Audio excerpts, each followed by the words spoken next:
led by Edgar Bronfman Sr., who was the head of Seagram's.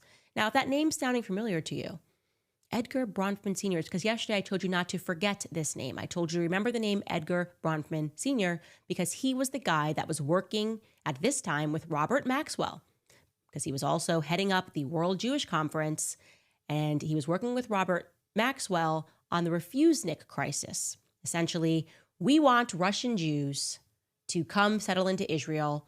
The Russian government says, no, you can't do that. Why would we just grant visas for everybody to travel to Israel? I want to be clear, in this very year, in 1981, that is when Edgar Bronfman becomes the president of the World Jewish Conference and focuses on that project to lobby Russia to grant visas to Russian Jews to depart to Israel. And you have to ask yourself, now we know at that same time he's working with Jeffrey Epstein, and the SEC's looking in going, wait, I think some insider trading just happened here. You have to wonder what suddenly then convinces the Russians to allow that to take place. Or what convinced, by the way, the Russian Jews, for that matter, to want to abandon their homeland to move to the Middle East. Was there an incentive provided? Was there a financial incentive provided? I'm just asking questions. Was Robert Maxwell the only Israel firster hotshot that was committing financial crimes to help Israel? Because remember, he's robbing pensions. What's going on over here with these banks that are getting into trouble?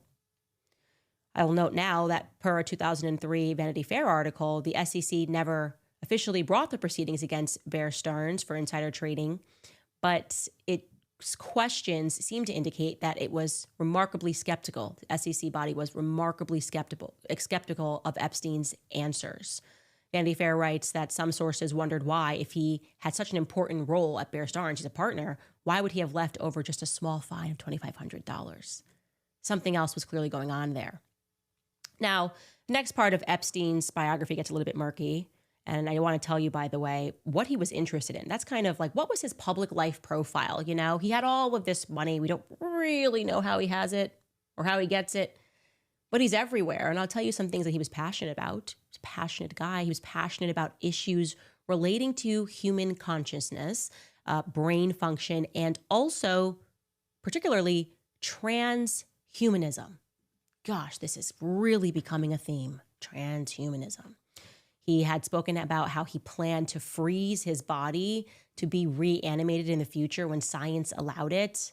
And he envisioned the insemination of dozens of women with his sperm in order to, quote, strengthen the genetic heritage of the earth. Now, I'm just going to park right here and just say that if that sounded like I could have been reading ideas from Elon Musk.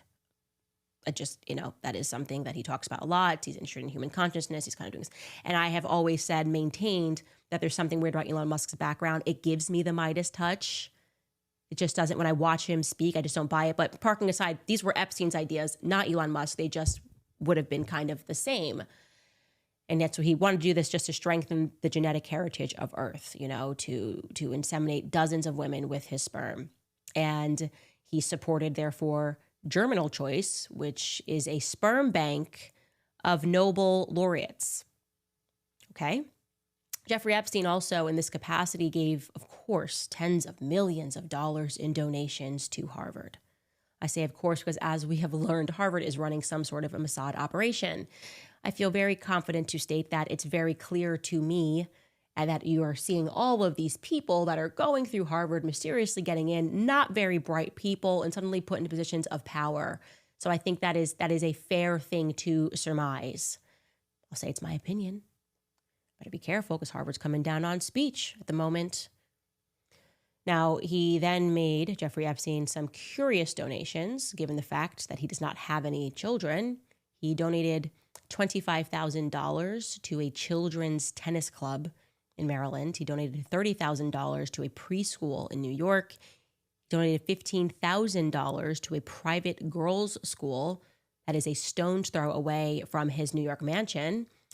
In 2017, he made another $50,000 donation, this time to the UJA, which is the Federation of Jewish Philanthropies of New York, and they are openly committed to world governance. They are openly committed to establishing this one world government.